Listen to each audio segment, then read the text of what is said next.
Inilahad ni Isilon Hapilon sa isang video ang kanilang koneksyon sa ISIS. Ikwento rin ni Hapilon kung paano siya napili bilang pinuno ng ISIS sa Pilipinas. Ayon sa militar, may mga indikasyong may mga dayuhang terorista na tumutulong sa Maute Group. May report si Sandra Aguinaldo. Nangangaral si Isilon Hapilon tungkol sa jihad o holy war.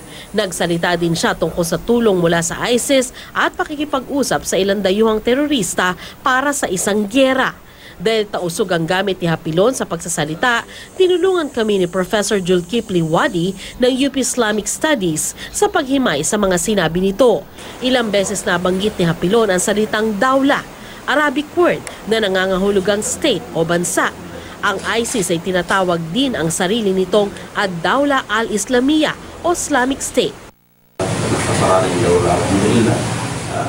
Nilalahad dito ni Hapilon yung tawag background kung paano sila nakakonect na sinasabi niyang dawla. I would assume itong sinasabi niyang dawla, ito na yung Daesh, yung ISIS. Hindi malinaw kung kailan kinuna ng video na binigay sa amin ng militar. Pero ginawa raw ito ng si Hapilon na ang napiling amir o leader ng ISIS sa Pilipinas. Nasabi rin ni Hapilon na inialok din ang pagiging local ISIS leader sa iba. Kabilang ang isang pinuno ng BIFF pero tumanggi raw ito. Kaya sa kanya napunta ang pwesto.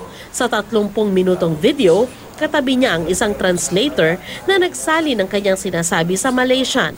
Indikasyong may Malaysian na nakikinig kay Hapilon.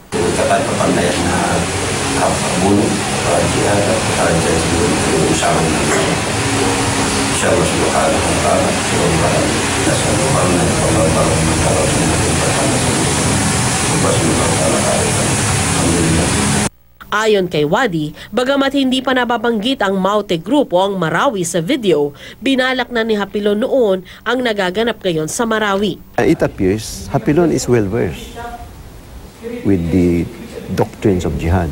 May panawagan ngayon na palalakasin ng ISIS yung grupo nila dito sa Southeast Asia.